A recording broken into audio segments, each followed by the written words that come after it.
आज की बात वर्तमान मुद्दों के साथ देखिए जयदेव पटेल के साथ शनिवार रात 11 बजे और रविवार सुबह 11 बजे सिर्फ नंबर 1 इंडिया न्यूज पर। नमस्कार व्यूअर्स, मैं जयदेव पटेल और आप देख रहे हैं नंबर 1 इंडिया न्यूज। आज की बात वर्तमान मुद्दों के साथ के इस खास कार्यक्रम में आज हम बात करेंगे 6 महीने में उत्तर प्रदेश सरकार में जो पर्यटक जो आने वाले हैं उसकी संख्या कहीं न कहीं 33 करोड़ तक पहुंच गई और उससे भी केवल सिर्फ और सिर्फ अयोध्या आने वाले जो पर्यटक हैं उनकी संख्या 11 करोड़ के पार पहुंच गई है। ऐसे में इससे कहीं न कहीं उत्तर प्रदेश सरकार के राजस्व में भी काफी इजाफा हुआ है। तो आखिर इसके पीछे प्रमुख कारण क्या रहे, इन तमाम मुद्दों बात करने के लिए हमारे साथ खास सम्मान है उत्तर प्रदेश के पर्यटन और सांस्कृतिक विभाग के प्रमुख सचिव मुकेश कुमार मेश्राम। मुकेश कुमार जी, आपका बहुत बहुत स्वागत है आज हमारे प्रोग्राम में। जी धन्यवाद। जी मुकेश कुमार जी, आपसे मेरा पहला सवाल है कि अयोध्या में जो करोड़ों की तादाद में जो पर्यटकों का जो इजाफा हुआ है, आखिर इसमें आपके विभाग की कितनी बड़ी उपलब्धि है और क्या कुछ प्रमुख कारण है आपके अनुसार?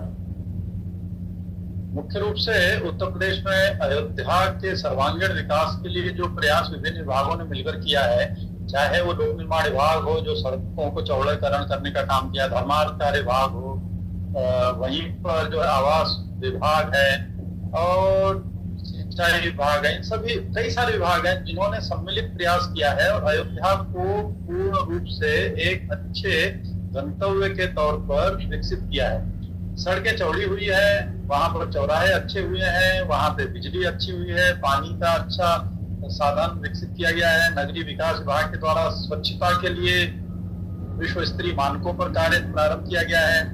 घाटों को हम लोग जो सरयू नदी के घाट को अच्छा कर रहे हैं। इस सब को ध्यान में रखते हुए अब वहां की पूरी तस्वीर बदली है। लोग भारी संख्या में काफी संख्या में देश और विदेशों से वहां पे पहुंच रहे हैं। जी मुकेश कुमार जी, क्या भव्य सौंदर्यकरण या फिर ये कहें कि जो भव्य राम मंदिर का जो निर्माण हुआ है ये भी एक प्रमुख कारण रहा जो कहीं न कहीं बाकी पर्यटक स्थल जो है उत्तर प्रदेश में उससे ज्यादा कहीं कि उन्होंने राम मंदिर ने इस चीज को इनके आकर्षण किया पर्यटकों को? बिल्कुल स्वाभाविक तौर पर जो राम मंदिर निर्माण है वो जन आस्था से जुड़ा हुआ एक बहुत ही महत्वपूर्ण विषय रहा है। काफी समय से लोगों के मन में ये एक उत्सुकता भी रही है, साथ ही साथ श्रद्धा भाव से लोगों ने यहाँ पर अपने आप पहुंचने के लिए प्रयास किया।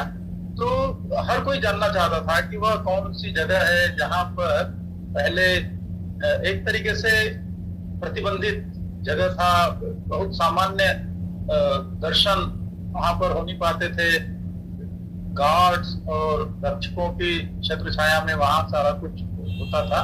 अब ये पूरा बदला है। अब कोई भी व्यक्ति देश से विदेश से निर्बाध रूप से अपनी श्रद्धा को व्यक्त करने के लिए, रामलला के दर्शन करने के लिए वहां पहुंच सकता है। तो दोनों चीजें हुई है, एक तो वहां पर इस गंतव्य का निर्माण और पहले से जो लोग आते थे अयोध्या पूर्व से भी, उनको जब सुविधाएं वहां मिलने लगी तो उनकी संख्या में भी इजाफा हुआ। इंटरनेशनल एयरपोर्ट वहां पे निर्मित हो चुका है। जो रेलवे स्टेशन है वो पूरी तरीके से सुसज्जित होकर के नए कलेवर में, नए स्वरूप में वहां विद्यमान है।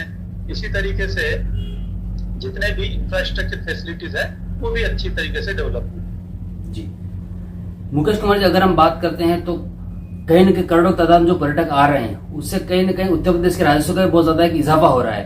अगर इसमें आपको संक्षिप्त में अगर बता सकें। जब पर्यटन बढ़ता है तो प्रत्यक्ष और अप्रत्यक्ष रूप से काफी संख्या में लोगों को रोजी रोजगार मिलता है। इससे आर्थिक संसाधनों में वृद्धि होती है और जो सेवा क्षेत्र हम कहते हैं पर्यटन से जुड़ी हुई बहुत सारे सरकार इकाइयां हैं, जैसे होटल्स हैं, गेस्ट हाउसेस हैं, टैक्सी है, टूर ऑपरेटर्स हैं, रेस्टोरेंट्स हैं, इन सबको भी लाभ होता है। साथ ही साथ कोई भी व्यक्ति जब आता है तो वहां का सोवेनियर ले जाता है, प्रतीक चिन्ह लेकर के जाता है। पूजा शामली है, वहां पे फूल उगाने वाले या फूलों की खेती करने वालों को लाभ होता है, आसपास के किसानों को लाभ होता है, जो डेयरी सेक्टर से जुड़े हुए लोग हैं उनको लाभ होता है। और कुल मिलाकर के हर तरीके के sector, primary sector, secondary sector जो इकोनॉमिक्स के होते हैं और टर्शरी सेक्टर, तीनों सेक्टर के लोगों को, उनसे जुड़े हुए स्टेक होल्डर्स का लाभ होता है। तो आर्थिक दृष्टि से यहाँ के लोगों के मतलब अभी आज मैं एक उद्योग व्यापार मंडल के कार्यक्रम में था, के एक जो राष्ट्रीय अध्यक्ष, उनका कहना था कि साहब वहां के व्यापारी अब ये कहने लगे हैं कि साहब हम इतने पर्यटन आने लगे, इतने लोग आने लगे कि एक थोड़ी देर के लिए सांस भी नहीं ले पाते कि अगला आकर के खड़ा हो जाता है, उसको हम कुछ उसकी सेवा करते हैं तो अगला आके खड़ा होता है। हम व्यापार कर करके थक गए।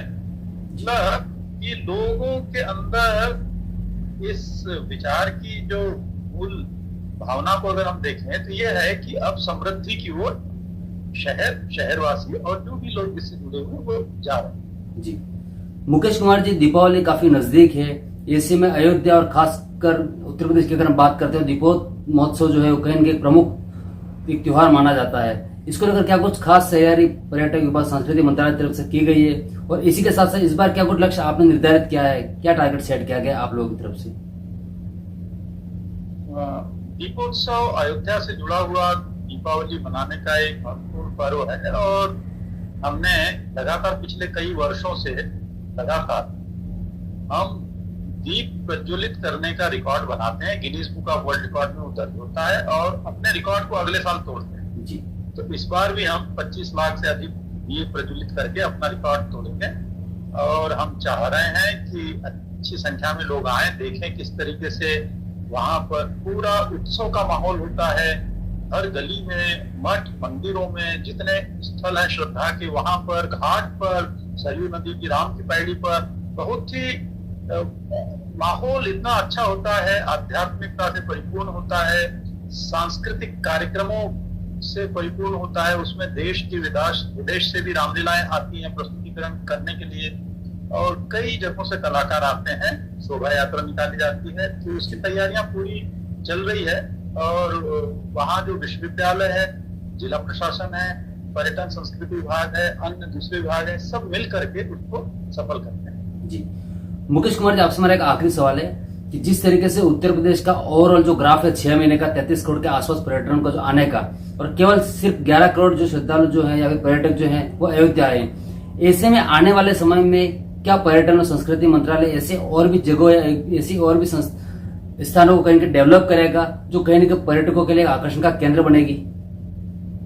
हमने नए स्थलों को भी चिन्हित किया है और वहां पर भी विकास बहुत तेजी से चल रहा है।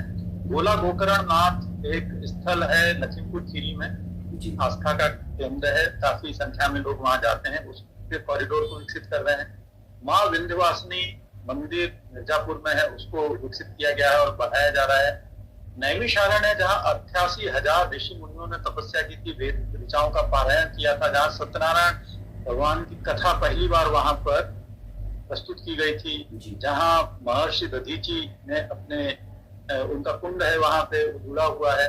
तो नैमिषारण्य को हम बहुत तेजी से विकसित कर रहे हैं। इस तरीके से चित्रकूट, श्रृंगवेरपुर, नंदीग्राम, थोड़ा धाम, पुरा महादेव जो बागपत में है, पश्चिम में भी हम लोगों ने शाकुंभरी, शुभतीर्थ, इन स्थलों को चिन्हित किया है।